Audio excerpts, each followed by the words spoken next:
मुंडका में जिस तरह से आग लगी और 27 लोगों को अपनी जान गंवानी पड़ी, इस वक्त मौजूद है अनिल भारद्वाज जी। इस मुद्दे पर उनका क्या कहना है, आइए उनसे जान ले रहे हैं।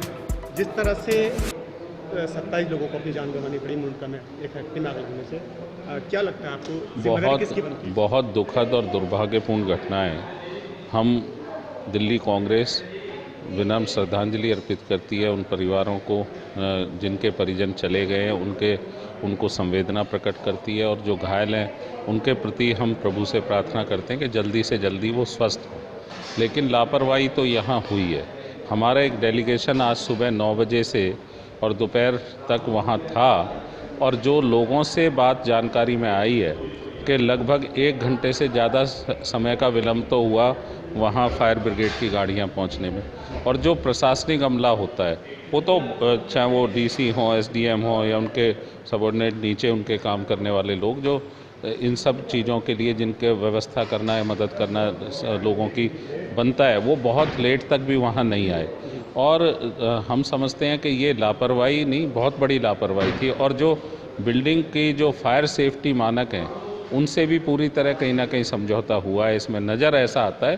तो ये तो जांच का विषय है, लेकिन जो प्रथम दृष्टि नज़र आती है वो दिल्ली सरकार का इसमें फेलियर नज़र आता है, क्योंकि फायर ब्रिगेड की भी उनकी जिम्मेदारी है और जो प्रशासनिक अमला है उनका था। क्या जो लोग उसमें दुर्घटनाग्रस्त हुए हैं उन लोगों को मुआवजा वगैरह मिला? एक तो दिल्ली कांग्रेस ये मानती है कि 27 लोगों की मृत्यु हुई है, 20 से ज़्यादा लोग अलग अलग अस्पतालों में इलाज करा रहे हैं। लेकिन विडंबना ये है कि जैसे कोविड में संख्या को लेकर किसी मृतक को संख्या से नहीं देखा जा सकता, कोविड में जिस तरह से संख्या को लेकर अब दोनों, चाहे वो दिल्ली सरकार और एमसीडी में सनी रहती थी कि ये संख्या कम बता रही है, दिल्ली सरकार ज़्यादा लोगों की मृत्यु हुई, ऐसी परिस्थिति में यहाँ भी 29 लोग अब तक लापता हैं। बहुत गंभीर बात है, 29 लोगों को अभी तक हम खोज नहीं पाए हैं, ये बहुत गंभीर बात है। और जो मुआवजा राशि है, मैं समझता हूँ दिल्ली कांग्रेस का स्पष्ट मत है कि आज के समय में 10 लाख रुपए उस आश्रित परिवार को मदद के लिए काफ़ी नहीं है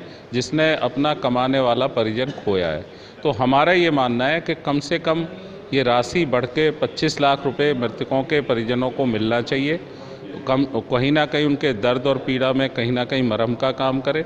और जो घायल है, क्योंकि जो आग से घायल व्यक्ति है उसका इलाज बहुत लंबे समय तक चलता है, तो 50,000 की जो राशि, मुआवजा राशि दिल्ली सरकार ने घोषित की है, वो भी निश्चित तौर पे बहुत कम है, उसको 5 लाख रुपए किया जाए, हमारा ये स्पष्ट कहना। ऐसे हादसे दोबारा ना हो, इसके लिए क्या कहना चाहिए? हमने ये कहा है कि दिल्ली अब बहुत बड़ा मेट्रोपॉलिटन शहर है, यहाँ मल्टी स्टोरी रेजिडेंशियल कॉलोनियाँ भी हैं, मल्टी स्टोरी कॉमर्शियल माल भी है, यहाँ मल्टी स्टोरी इंडस्ट्रियल जगह भी हैं, कॉम्प्लेक्स हैं।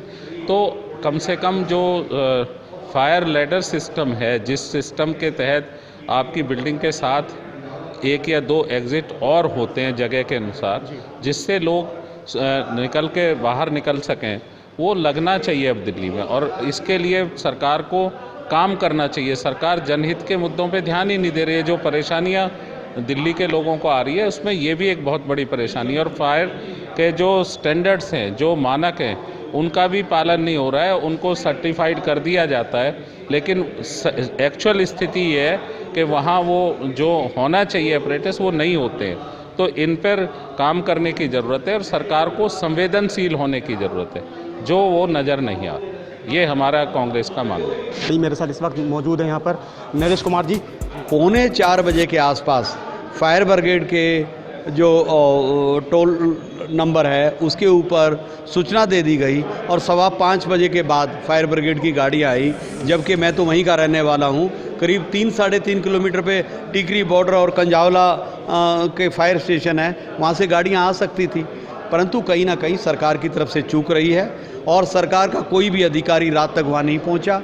और आज 11 बजे केजरीवाल जी की जब नींद जागी है, उस वक्त अधिकारियों की भी नींद जागी है। सरकार का ढुलमुल रवैया और सोती हुई सरकार और लगती हुई आग, भीषण आग, और चिल्लाते हुए लोग और सोता हुआ केजरीवाल, मुझे तो ये नज़र आया है, ये गांव के लोगों ने बताया।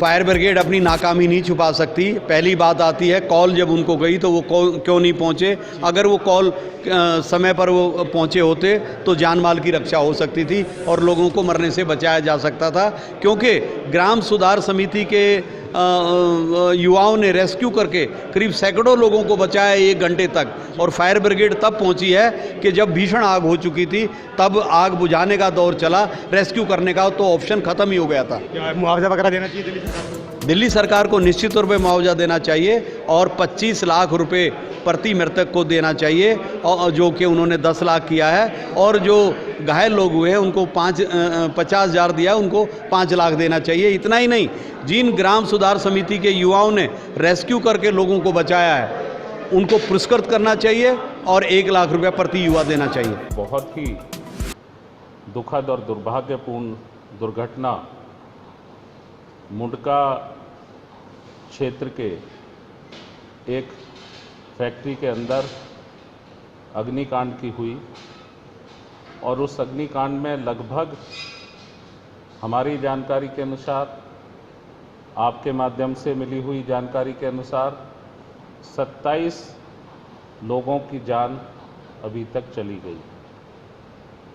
इसके साथ साथ लगभग 20 लोगों का इलाज अलग अलग अस्पतालों में चल रहा है, और दिल्ली पुलिस की जानकारी के अनुसार 29 लोग अभी तक लापता हैं। आज इस बहुत दुखद और दुर्भाग्यपूर्ण दुर्घटना पर प्रदेश कांग्रेस कमेटी सभी मृतकों के प्रति अपना दुख और श्रद्धांजलि अर्पित करती है, और जो परिजन हैं मृतकों के सभी परिजनों के प्रति भी संवेदना प्रकट करती है। जो घायल हैं उन घायलों को हमारे प्रार्थना रहेगी ईश्वर से कि जल्द से जल्द वो स्वस्थ हो पाएँ, उसके लिए उनके लिए भी प्रार्थना करती है।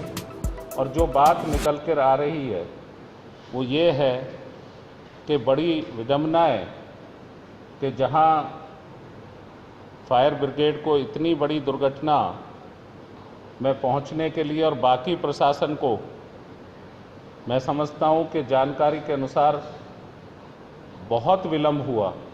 1 घंटे से ज़्यादा समय तो फायर ब्रिगेड को लगा जो जानकारी वहां साझा हुई, और बाकी प्रशासन तो बहुत लेट तक नहीं आया, जिसकी अगर तत्परता दिखाई गई होती तो निश्चित तौर पर कहीं ना कहीं कुछ परिवार अपनों को खोने से बच जाते। साथियों, कल की घटना जो है बहुत ही हृदय विदारक घटना है, और अफसोस इस बात का है जो भी सरकारी तंत्र है, जब इस तरह की घटना होती है तो बड़े बड़े वादे किए जाते हैं, सिस्टम को चाक चौबंद और सुधारने की बात की जाती है, लेकिन जैसे ही 1-2 दिन बीतता है उसके बाद फिर जो कहते हैं ढाक के 3 पात, फिर सरकार अपने हिसाब से, पूरा तंत्र अपने हिसाब से चलने लगता है। जो इसमें सबसे बड़ी कमी है, विफलता है, मैं दिल्ली सरकार की मानता हूं। जो माननीय अरविंद केजरीवाल बार बार कहते हैं कि दिल्ली पुलिस उनके अंडर में नहीं है या कुछ संस्थाएं उनके अंडर में नहीं है, लेकिन दिल्ली की जो फायर की सेफ्टी की जिम्मेदारी है वो सीधे सीधे अरविंद केजरीवाल जी के पास है। तो क्या कल ये जो घटना हुई है उसकी जिम्मेदारी लेंगे अरविंद केजरीवाल जी, जो अपने आप को दिल्ली का बेटा कहते हैं, जो कहते हैं कि फला संस्था दे दो मुझे तो मैं ये ठीक कर दूंगा? तो क्या इस घटना के लिए, कल जो घटना हुई है उसके लिए वो सीधे जिम्मेदारी लेते हैं? दूसरी बात, इसमें एक बहुत बड़ा भ्रष्टाचार की भी बू आती है कि आखिर किस तरह से जो फायर सेफ्टी जो एनओसी दी जाती है बड़ी बड़ी बिल्डिंगों के लिए, आखिर क्यों नहीं इस बिल्डिंग के लिए एनओसी ली गई थी, और अगर नहीं ली गई थी तो ये बिल्डिंग बिना फायर क्लियरेंस के ये कैसे चल रहा था, इसकी भी जांच होनी चाहिए।